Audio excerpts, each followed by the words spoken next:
Good evening, everyone. Thank you so much for joining us tonight. It's challenging with technology to be able to show art in all of its glory. And that's why I mentioned to Larissa before we started that on a number of the slides, I've put what museum the paintings are in. And most of them are local. They're either in Greensburg or Loretto, the Carnegie in Pittsburgh, so that hopefully you'll get a chance to go out and actually see them in person when you get an opportunity. What I wanted to talk to you about tonight is the Scalp Level School painters. And I hope all you can see I think we're getting some feedback here.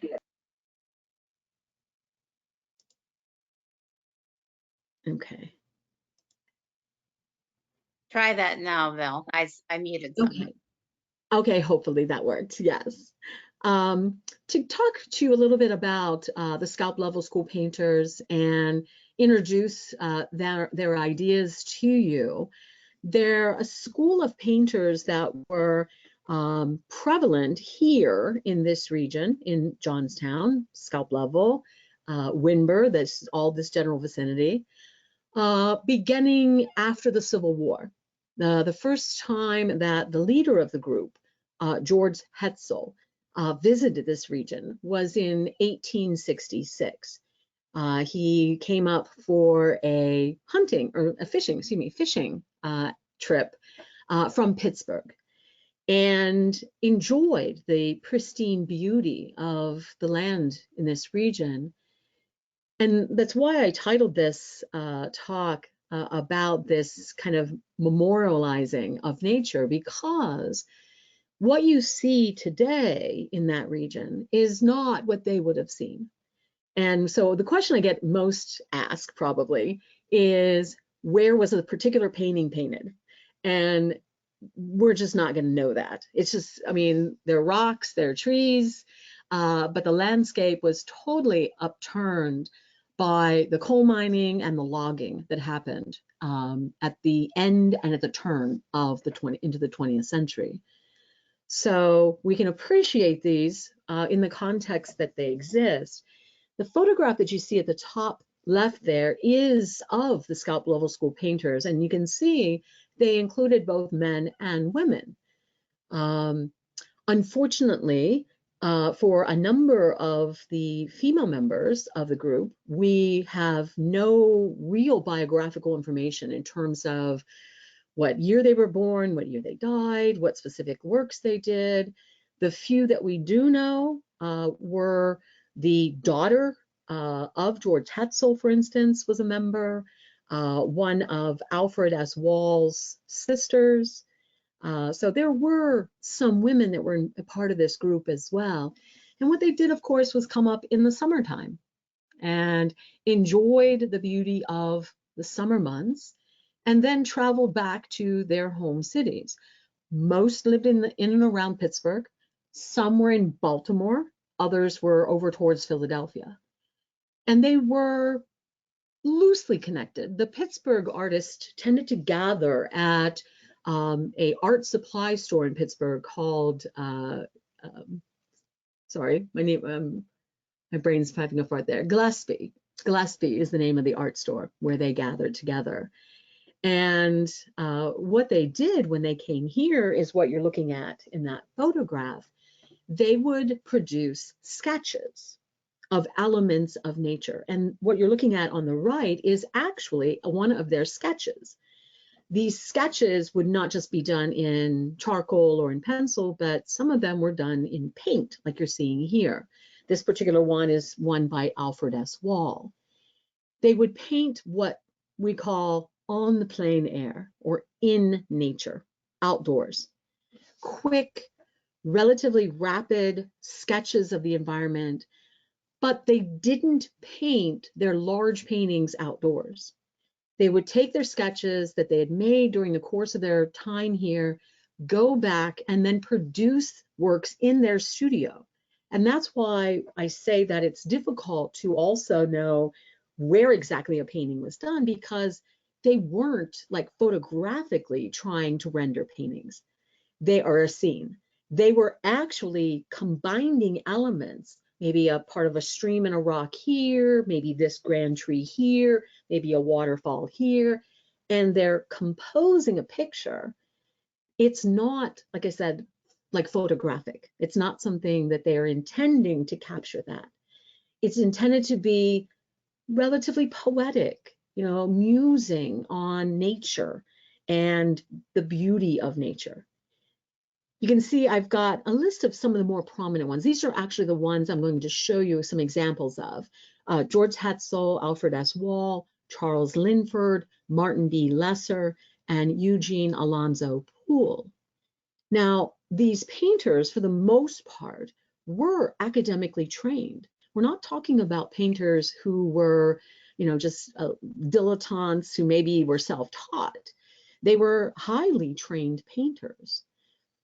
And Hetzel, who was their leader, actually also took photographs, as did other members of the group. And many of the photographs are actually owned by the state of Pennsylvania now. And they can be found in the state archives. This is one that shows you, I've typed it out so you can see a little bit better, but down below it says Paint Creek, Scalp Level, near Johnstown, and then it has the date there, August the 14th, 1885. And you can see this nature, which has this beautiful stream, little waterfall there, little tiny one going down to the next little barrow, and beautiful trees, and even the trees that have fallen down, and a man standing there. In the photograph, it gives you a sense of perspective, depth, how exactly big this scene really is. I've got a couple other photographs too. These were all part of a project I worked on with a local organization dealing with this region and this particular school. These are also photographs of Paint Creek. We have the one is undated, the one that is there on the right is undated, but the one on the left is from 1905. There's actually electric wires. You can see there's a telephone pole or electrical pole in the background there, and a little bit more modern of an industrial bridge. But this is very typical of what the area appears. You've got sandstone, particularly rocks that have been pushed over, tumbling over, beautiful waterways. Both of these slides or photographs happen to have been taken probably in either early spring or late fall, because you can see there's a lot of bare branches there. But this was a region that was extremely rural until beginning in the 1890s. In the 1890s is when we start to see trees cut down, large scale timber operations in this region, and coal mines opening up. And you can see here, this is actually a photograph of Scalp Level from 1894, where you can see it is a little village by this point in time, and so, with farms on the outskirts there. But it's been clear. You know, there's a lot of clearing. There's not as much of forest as there was, say, 2 decades before. Here's the photograph of Winburn from 1900, which is even worse because you can see all the tree stumps in the foreground where they've cleared out the trees, the railroad cutting through there. There's a man standing on a platform, and the train that we're talking about here is for moving coal. The passenger train, of course, came to Johnstown. And what would have happened, of course, is the Scalp Level School painters would have taken a wagon or another mode of conveyance to this area. They wouldn't have been able to come by train. And I have that listed there, between 1898 and 1908, the Berwyn-White Coal Company opened 13 mines in this area. The end result was, with all of the clear cutting of forest, with the mining operations and putting in company housing for those mines, the environment changed. It changed dramatically. It was no longer pristine, breathable air, but it was a lot of industrial waste in the streams, pollution. It's exactly the kind of atmosphere that the artists had left Pittsburgh for in the first place. Pittsburgh, certainly by the end of the 19th century, was extremely polluted. And especially the wealthy began increasingly finding places to build homes further outside the city, whether it was in Ligonier or more up towards Loretto. Or, of course, we've got a most famous example of them coming to the South Fork, to the famous dam which flooded Johnstown for the first time. Nature was more pristine in that period, but like I said, around by 1900, it certainly was not. Here's a really interesting photographs. These are of the Babcock Lumber Company. Babcock Lumber was the one who were timbering in this area. They were buying timber rights and they logged mostly from the mid to the late 1890s. And this photograph on the left is actually from, again, Harrisburg, from the archives, the state archives. And you can see the man standing there. These are hemlock trees. And there were giant forests of them in this area. And you can see in the photograph on the right, the temporary railroad they've made and all of the trees, the logs, they're going to be loaded up. So this became a very industrial place that did not appeal to artists after, say, 1900. So we're talking about most of these works being produced from, say, the 1870s to especially the 1890s, those 2 decades. Here's that photograph again, and this is actually a work by Hetzel called Tall Hemlocks from 1890. So this would have been in the era before a lot of that was being done. And George Hetzel was the leader of this group. This is a self-portrait. It's in Greensburg. It's in the Westmoreland County Museum of American Art, which is a wonderful collection. And especially since they've done a renovation, an addition, and reopened. It's just such an excellent little museum. Hatsell was born in Europe. He was born in Strasbourg, France, Germany. Came to the US, though, at the age of 2, when his father recognized more economic opportunities for the family, and they settled in Allegheny City. Allegheny City was once a separate entity. It wasn't until the beginning of the 20th century that there was a referendum where Allegheny City, which is the north side today, and the city of Pittsburgh joined. They were Allegheny City was annexed into the city of Pittsburgh. But once, and it's interesting looking at old magazines, once upon a time, it was the twin cities, kind of like Minneapolis, St. Paul. It was Allegheny City and Pittsburgh. And they were actually, Allegheny City probably had a little bigger population than Pittsburgh. But that was a very popular location for especially many of the industrialists. They grew up in that part of Pittsburgh, as did Hetzel. He started off sign painting, apprenticed to just kind of learning in that way, but eventually did go to Germany. In 1847, he was attending the Dusseldorf Art Academy. And probably some of you know this, but in the 19th century, Dusseldorf's Art Academy was one of the finest art academies in the world.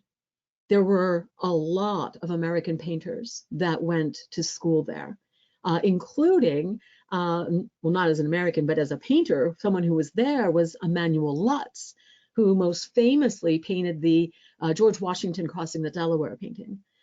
So it was a very fine education that Hetzel received in Germany, came back and settled in Sewickley.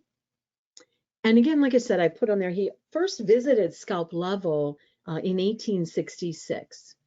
He was with Charles Linford, one of his fellow artists, and with the Pittsburgh attorney John Hampton. They enjoyed it so much that Hetzel came back the next year with students. Hetzel was a teacher at an art school in Pittsburgh that he had basically founded for women artists. And so from the very earliest time, there was quite a collection of men and women, some who would become better known than others, some who are still relatively anonymous, but there were quite a number of these people. Where they stayed is uncertain, those houses. Some rented cottages. Eventually, we do know that Hetzel's son bought him a farmhouse down in Somerset County. That was only just a year before he passed away, is when he moved to this area for good.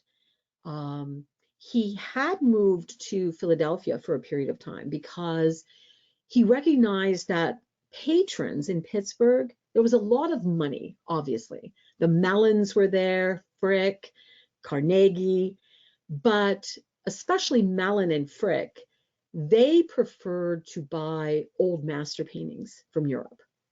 They were not interested in buying the kind of paintings that Hetzel and other Pittsburghers were doing. So he did move to Philly for a while, but then he returned back to Pittsburgh. And like I said, he came up here to this region every summer until he moved here permanently. He was, especially after he went to the Dusseldorf Art Academy, was very influenced by the French Barbizon school. The French Barbizon school was popular, and I have the dates there, between the 1830s and 1870s. And this is an example of a Barbizon school painting by Theodore Rousseau called Under the Birches. Barbizon school was located outside of Fontainebleau in the forest there in France. And at that time in France, you had the popularity of neoclassicism and romanticism. And this is a little bit of romanticism, but it's more focused on landscape and showing a kind of earthy version, dramatic lighting. As you can see here, you've got this bright light shining on the birch trees, on the leaves and on the trunks, and then shadow surrounding it there, and really strong contrasts of color, very moody kind of looking here. And oftentimes in the French Barbizon, they would show industrialization occurring. You might see a factory with chimney and smoke, and not as much of what you would see in the American landscape painting school that was popular, the Hudson River School. Now, the Hudson River School, which was popular in the mid-19th century, is what we mostly compare the Scalp Level School painters to, because these are just simply groups of painters that are working in a certain region. It's not necessarily that all of them do the exact same thing or they do it in the same style, but they are interested in subject matter that is very similar. The Hudson River School painters like Frederick Edwin Church, this is a view he did of Niagara Falls. In America, we had beautiful landscapes that were very different from Europe, and especially big things like Niagara Falls. I mean, if you've been to Niagara Falls, you know that it's a very sensory experience with all of the sound of the water rushing down. And it's interesting the perspective that Church takes here, which is not looking up at the waterfall and not being on the other side seeing it, but it's as if you're kind of ankle deep in the water, and then, you know, the falls themselves loop around away from you there, and you get a little hint of a rainbow. And that's always signifying kind of the presence of God, the presence of the divine in this beautiful landscape. Church, and by the way, I recommend it highly. New York State has turned his home, Olana, into a house museum. And it's absolutely stunning because when I was there, it was in November and the leaves were still out. And you're on top of this your hill where this house is located, and it's all done in kind of a Moorish, very exotic kind of Victorian style. And you see standing there on top of the hill, the Hudson River, just expansive, just growing all the way into the distance there. It's stunning. And the house museum is filled with paintings of churches. This is his Twilight in the Wilderness. Sorry about my dogs, if you can hear them barking. Twilight in the Wilderness from 1860, where you have the absence of man. There is no people standing here. Instead, what you always see in American landscape painting in the 19th century is broken tree stumps. There's one right in the foreground. Now, this is not a thing that the scalp level school painters deal with, but this is something that is a symbolic element. I think that the Hudson River School painters have a much deeper philosophical focus in what their paintings are trying to do, like this one. This one we know was painted as the American Civil War was breaking out. And the idea here of having this kind of like the twilight and the clouds having this almost ominous kind of orangish, reddish appearance to them. Church was well known for this. In fact, here's a great example. This is his Aurora Borealis painting from 1865, which this particular scene has a dual significance. One is it's actually an event that occurred in 1865. The Aurora Borealis was visible as far south as Virginia. And it was something, a natural occurrence, obviously, but it was seen as a sign that the North was going to be victorious and win the war.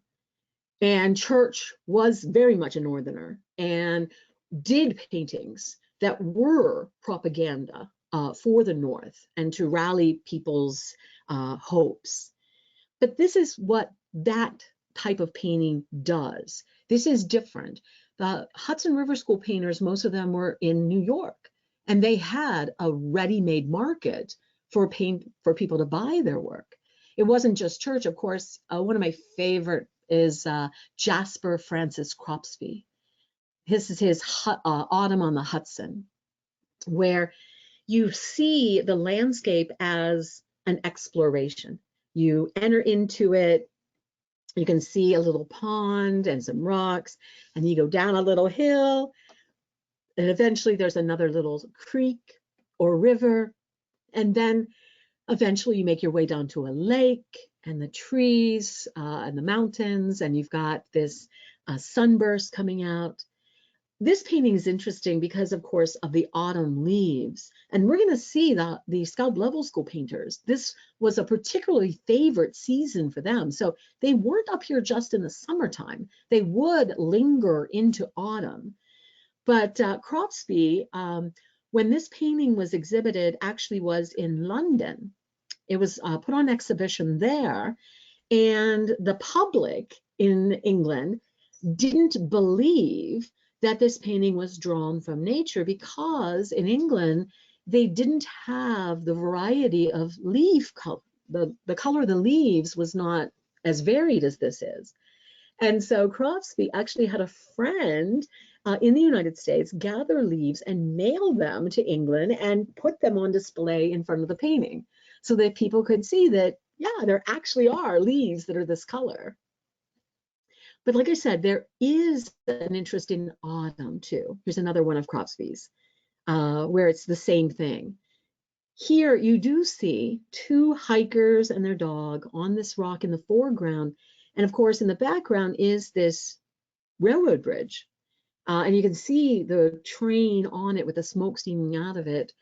The industrial presence, it does show up in the paintings of the Hudson River School painters. but it's not that prevalent in the scalp level school painters. This is a very famous painting by Asher B. Durand, who was, again, another member of the Hudson River School. It's called Kindred Spirits, and it's painted as an homage to William Cullen Bryant and Thomas Cole, the painter and the writer, who are seen standing on this rock overlooking this beautiful rocky gorge. And why I bring this in is because this painting by George Hetzel, 20 years later, is modeled after the Asher B. Durand. Hatsell was very much in tune with what the Hudson River School painters were doing. And he appropriates some of the, say, perspectives. You know, the idea that you're here looking down, or rather upstream, because you can see the various waterfalls tumbling down. But the one major thing that's missing are people. It's not that they are totally excluded, but it's much more rare to see the the scalp level school painters actually paint a human presence. They do, but not very often. And Hetzel was asked about this one time, and he said, to paraphrase him, "Why ruin a good landscape?" He didn't believe that adding a human presence added anything to the painting, that it was much more beautiful with just the pure landscape. So he didn't do that very often. He didn't add human presence. Here are two. These are both from the Carnegie in Pittsburgh, Forest Brook and a generic titled Landscape Trees. And it's very often that you will see him in particular and other scalp level school painters paint from this perspective. You are in a stream, like you see there on the left, or you are in a path, and that path moves through and away from you as the viewer. And you see very little of the sky. You see great canopy of leaves. You get a speckling effect of the sunlight coming through. It seems very isolated, very pristine, without human presence, very quiet, very intimate. You only see that small section. Like in the background, all you see are more trees and darkness. You don't see what's beyond that. This is one of my favorite of all of the scalp level school paintings. This is in Greensburg, in the Westmoreland Museum of American Art. It's called Country Road, and it's a Hetzel work. And again, this is a painting where it would be impossible now to find where exactly it was painted. But it reminds me very much of where I grew up. I grew up down in Greene County, which is the far southwest corner of Pennsylvania. And I remember even as a kid, I'm not that old, but even as a kid, there were a lot of dirt roads, red dog roads, not a lot of paved roads. And this reminds me of that, where you've got these forests of trees. And these are trees that are not hundreds of years old. These are trees that are second, maybe third growth trees that are just part of a country road. And you get the outcropping as a rock there. You see a little bit of a stream. You see trees that have fallen down, not because they've been chopped down by mankind, but because they've fallen, because they've rotted, or they've been struck by lightning or blown down in a windstorm. And then you do see in the very distance this tiny, tiny little figure. So there is a human, but it's so small and so far removed. And again, you are on the path, and the path moves away from you. That's a very typical compositional element that we find, especially in Hetzel's paintings. Here's another one. This one's up in Loretto, in the Southern Alleghenies Museum of Art. Instead of being on a road, you're in a stream. And this one, I don't know how well it's showing to you, but it's actually a very dark painting. There's a lot of dark shadow. And then you see specks of where the light is coming through the tree branches and striking the bark or striking the rocks. You can see a little bit of like the birch trees in particular. It picks up the white on those. It's just such a beautiful, like I said, quiet scene. Here's another Hetzel. This one's in the Carnegie. There is a man there. Little, I don't know if you can see my arrow on the screen when I'm pointing, but there's a little man there holding his fishing pole. Again, tiny, but he's there almost like he's looking at us as we're watching this scene. And it's interesting because you've got this pool of water, and usually they're looking upstream. So he's looking upstream, and then you can see the stream actually bends away. It goes back behind the trees there, so you don't really see the source of where all of this is. Hetzel's paintings there are much more numerous, and actually of all the Scalp Level School painters, they're probably the most valuable. Now, people ask me that too, and it's actually an area that I'm not that familiar with, like the current auction prices for Hetzel's work. I do know that they have gone up, that they are more popular than they used to be. It's not unheard of for some of the smaller paintings to go in the $10,000 range. But I don't think he's cracked 100,000 for a single painting at this point in time. So it used to be, on occasion, Merle Micheler. If you're familiar with the auctioneer, he on occasion would have some of his works up for auction. But yeah, most of them work their way through private collectors and galleries that sell his work. This is one that's relatively late for Hetzel. This is 1895. This one's also in Greensburg. And I think you can see, I hope you can see, that his brushwork has gotten a little looser.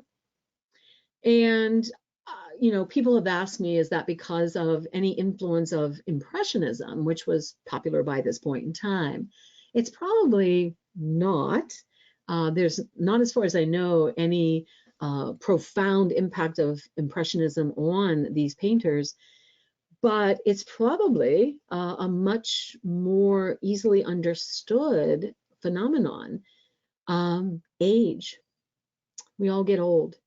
And as an artist, you start to lose dexterity. I mean, you figure by this time this painting was done, he was into his 70s. And so, yeah, I mean, it's still an amazing work of art, but it is a little hazier around the edges. And you're up a little closer. The stream bed looks like it's dried up by this particular point here.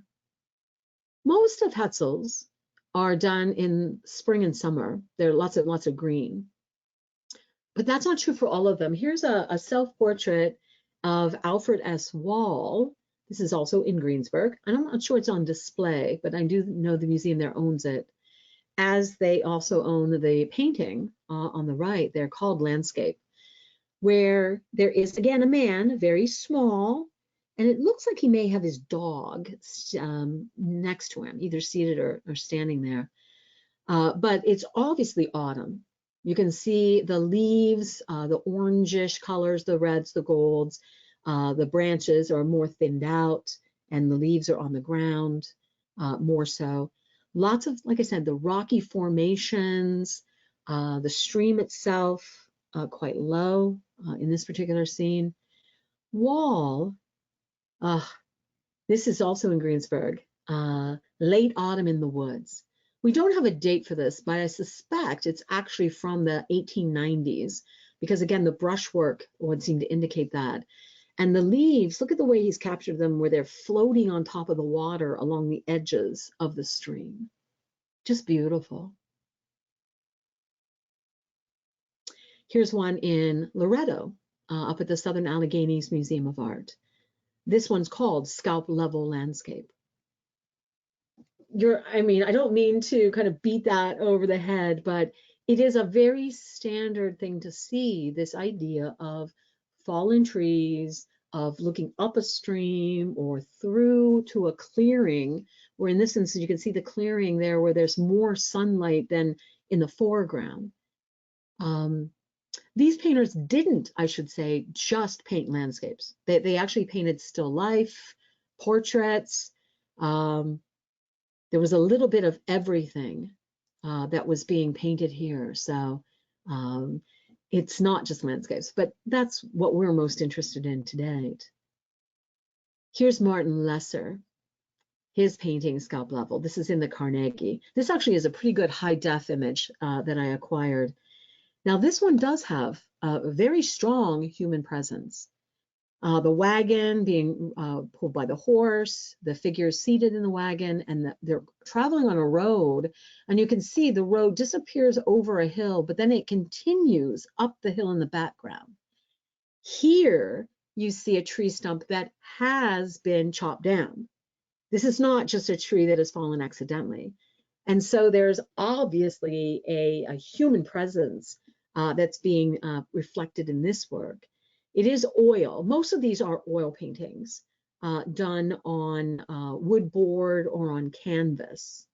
And this one, you can see how the oil has put all those little white specks that you see is kind of the glimmering that you get. They're painted on there. He's got a few of the areas crossing over the road that also are specks of light coming in. Here's Charles Linford. This is another one of my favorites. This is the Afterglow. These are paintings that are, for the most part, about, say, 2 feet high by 3 feet, like 24 inches by 36 inches. They're a typical size.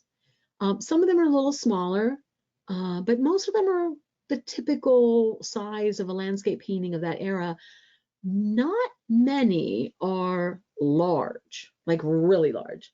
And I think that part of that is these are painters that are painting these works on speculation. They're not being commissioned to paint these works. If you're going to be commissioned to paint a work and somebody wants to put it in their dining room and they need something big, you're going to get a big painting. But on speculation, the artists are just hoping someone will buy it. So they're not going to paint too big, because if you paint too big, then it might not fit everybody's house. And they want smaller paintings. Plus, there's a lot more material and it's a lot more cost that you're putting out if you have to produce a big painting. So most of them are kind of the average. This is a painting too. This, particularly Linford, had a very loose brushwork, really loose. And this particular painting, again, you see wagon wheel dug into the ground there. And it is a kind of an autumn scene. And you get that beautiful afterglow, that time when the sun is, just gone down and you still get that backlighting coming up. And it is interesting that oftentimes when these guys are doing autumn scenes, the skies lighting especially is done at the end of the day, towards the evening hours. And there's a nostalgia to that a little bit, I think. There's a moodiness to that. Here's the last slide I have for you. This is Eugene Alonso Poole, Scalp Level Autumn Scene from 1911. So a little bit later than our typical works would be. This one's also up in Loretto. This one, you know what, I suspect you probably could find the location of this one a little bit more, because you can more clearly see a hill up above and the creek that's running in the foreground. And you can't imagine how hard it was for me not to just say crick. That's my southwestern Pennsylvania. The creek that runs in the foreground there, that again kind of wraps around and disappears around the bend. There's a lot more clearing around this, which probably is more reflective of the date, that this is from 1911, when this area is no longer quite as heavily forested and is something that is much more peopled, if we will, and industrialized by this point in time.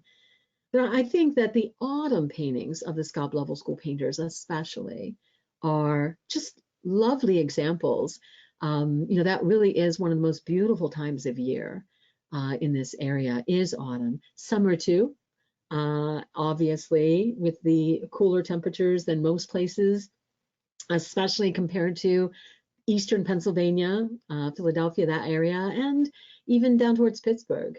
I have family that live in that side of the state, Pennsylvania, and near Pittsburgh, and we usually are at least 10 degrees cooler in the summertime than they are because of the altitude. And you can see why these painters would enjoy coming to this particular place to be able to paint. Now, if anybody has any questions, I'll try my best to answer them for you. If anyone would like a copy of the PowerPoint slides, I posted in the chat my email address, vgrash@pitt.edu. And if you just send me an email, I'll be happy to send them to you. And that way you can maybe look at the pictures blown up a little better and a little more detail. Does anyone have any questions for Dr. Grash? I did see, I'm looking back at the ones people had asked. I see that Kathy asked about how many artists were in the colony. Good question. I don't think we've actually got a specific number down. I believe that from the work that Judith O'Toole did, she was the, until quite recently, the curator of the museum there in Greensburg. She put on an exhibition of the Scalp Level School painters. I believe at any one time there were probably a dozen, maybe 20 at the most, and probably not all clustered together. But like I said, men and women that were part of the group. Well, this has been, I think, probably our most relaxing lecture that we've had so far. It's so beautiful to look at all of these wonderful images, these local images. And I guess I have a question. Did the artists, did they ever respond to kind of like more of the industrialization and industrial part of Johnstown that was so close? Did they ever, you know, talk about that or paint anything that was, is this more of the reaction to what was going on in Johnstown, or did they talk about it specifically? Well, some of them did, but not to Johnstown.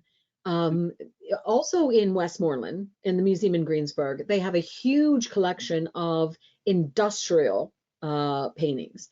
And some of these painters painted some of those, but most of them were of Pittsburgh mills and factories. And so, yes, they did turn to that. And especially in the 19 teens, that's what they turned their attention to, which is fascinating scenes where they're not really showing the landscape per se, but they are showing the factories, the industrial aspects. I did see there's a painting in Greensburg by one of these artists called the Monongahela. And I honestly have not taken a good look at it to see how much they painted of that river and any, you know, industrialization issues along it. I think that the painters here, because they were only coming up for a few months, probably maybe some of them only for a week or so, and then going back, like I said, and painting in their studio, they, you know, turned away from wanting to paint the industrial thing, because I don't think that's a message they necessarily wanted to deal with, especially for many of the Scalp Level School painters who were older, like Hetzel and Wall, who by the end of the 19th century would have been either dead or well into their 70s. The second generation, like Eugene Alonso Poole, he was a member of this kind of second group because he was like 20 years younger than Hetzel. And you can see he lived until 1912. I think they were not as tied to scalp level for their subject matter. They did paint it, but they painted a lot of other things too. Dr. Grash, Yes. Uh, Recently, I purchased a book on the centennial exhibition of George Hetzel's paintings in Johnstown, and it mentioned that George Hetzel loved to paint wildflowers. Yes. He also, and I believe his daughter, Lila, was really excelled as a still life painter, and painting flowers and kind of the minuter details of nature. And also Okay. Hetzel painted portraits. He was a portraitist. And also, I recently had seen a painting by Hetzel of Kittanning, Pennsylvania, as well as Buttermilk Falls, which is right out on the outskirts of Kittanning. And I think Hetzel also did one of a farmhouse outside of Slippery Rock. Okay. Yeah, he did a painting of a farmhouse on the outskirts of Slippery Rock. So yeah, it was this whole part of Western Pennsylvania is just beautiful landscape, and I think they found a lot of inspiration.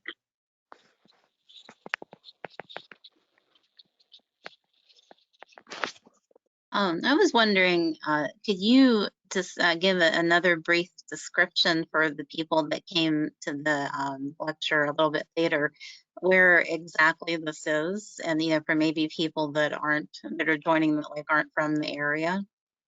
Okay, the Scalp Level. If you're familiar with Johnstown at all, if you're heading eastward out of Johnstown, you take out of Richland on 56, and if you start going down the hill, the first exit there to the left actually takes you down to where the overlook is for Mine 40, one of the old mining towns. And then if you continue going down the hill, though, on 56, the very first exit is, I think it's labeled Paint, isn't it? Or is it Scalp Level? I haven't paid enough Actually, attention to it. yeah, I think it says both on the sign. It says Scalp Level Okay. and Paint. Yeah. And then, and because right there is Laurel Ford is also there on the left-hand side. And then the very next exit, which takes you over towards where Randy's Bilo is Wimber. So where we think this is if you're going down 56 eastward, on that left side of the road, where the primary section where Scalp Level and Paint are, somewhere in that region back towards where Mine 40 is. And, there's valleys and hills there, a lot of hills, especially when you're looking out over Mine 40. How much have they also painted on the other side of the road? As you head, that goes over towards Eisenhower and that region as well. There's not just like one location where they were painting. They were going out and taking walks and finding favorite spots. And and like I said early on, once the logging started, where they had to flatten areas to put the temporary railroad down in order to move the logs out. And when the coal mining went in, and again, chopping down and moving and building again a railroad for that, I think probably some of these locations were completely lost. I know that before I came here in 1999, the Paint Creek was orange. I mean, it was heavily polluted from mine discharge, and it was just not safe. And the Stony Creek initiative, a group of people had gotten together and have done a wonderful job of promoting the whitewater rafting that we have here now and cleaning up the area.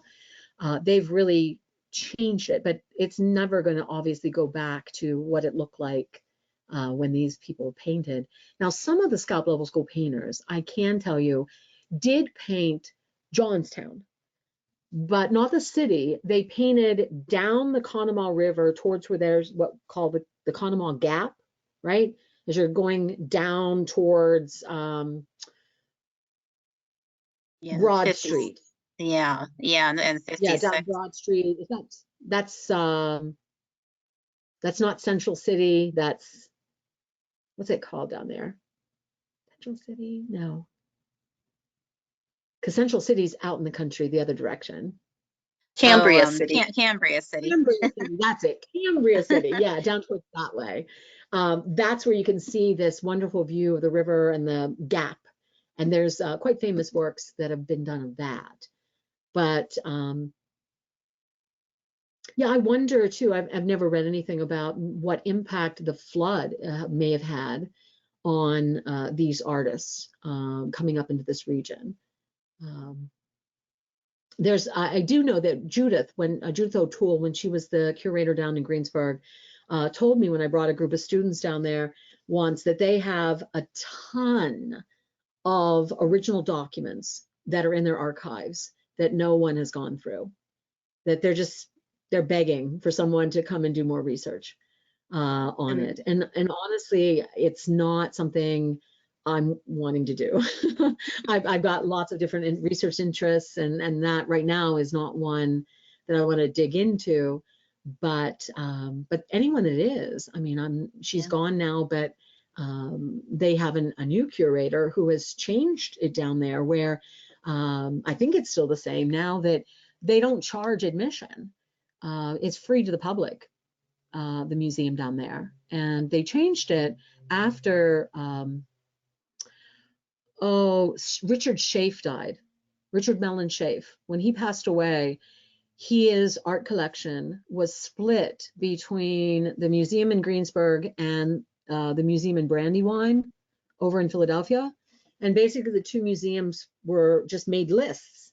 They knew what paintings he owned, and they made lists of which ones they wanted, and they just took turns. One picked one, another picked another, and all the way down. So after that, they've enlarged their collection that's on display. And like I said, they've eliminated any kind of admission fee to encourage the general public to come into the museum on a more regular basis.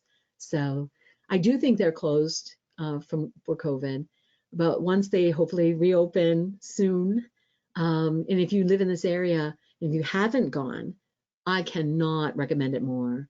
I mean, it's not like going to the Met. I mean, the Met, you go there and I get headaches because it's too big. There's so many things to see, but the museum in Greensburg is the perfect size. And they have an incredible array of American painting styles and artists. And I'm not getting anything out of it. You think I'm what I say, but it's not. Yeah, no, it is a wonderful museum. Yeah, I think it's really it's really a hidden little treasure. It is. Yeah, their collections are very nice there. And we do have another question from Melissa. She had written it here in the chat. Said, what happened to the artist in the school? Did it just fizzle out?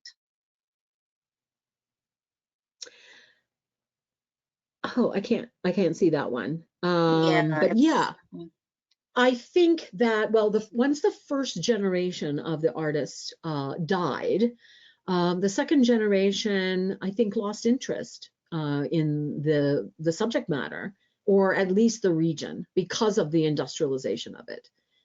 It wasn't the pristine locale that they had gone to before. So yeah, I think that was just a matter of it lost favor because of the changing industrial conditions.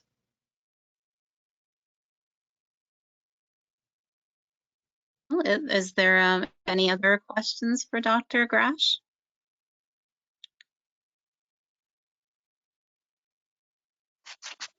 Are the Western artists like, let me see, Thomas Moran and Bierstadt, were they associated with the Hudson School? They were. They did have connections, but of course took their art to a different locale. And actually, I had them on here, and I took them off but I love talking about Bierstadt and Moran, because especially with Thomas Moran, he was fundamentally significant to the National Park Service being founded.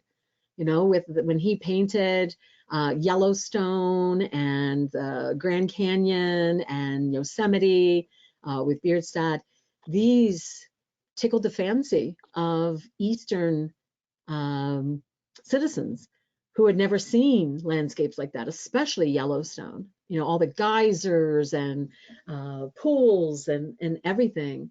But yes, they were, and some of them were either students of or at least associated with some of the Hudson River School painters.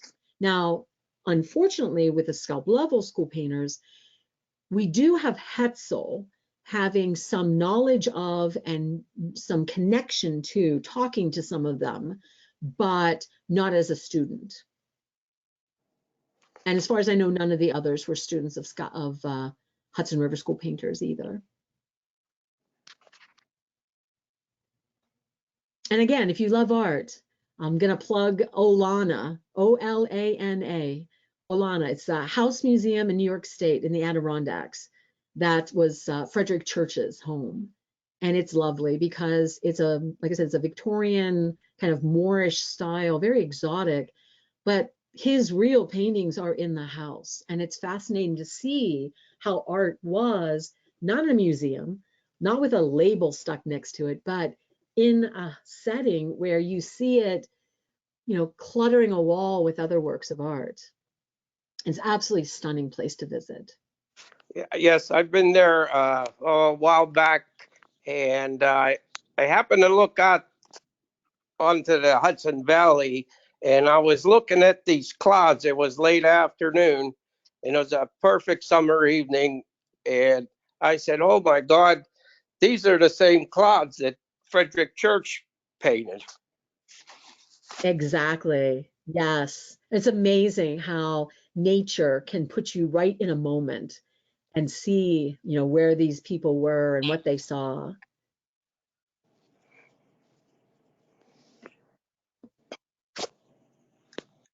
Okay, well, if there are not any other questions, I'd like to thank Dr. Grash for this wonderful lecture and these beautiful images. And thank you for coming to this lecture sponsored by the Cambria County Library. Thank you, Dr. Grash. You're welcome. Thank you. Bye, everyone. Stay safe. Okay. Thank Thank you. you. It was great. Bye-bye. Bye.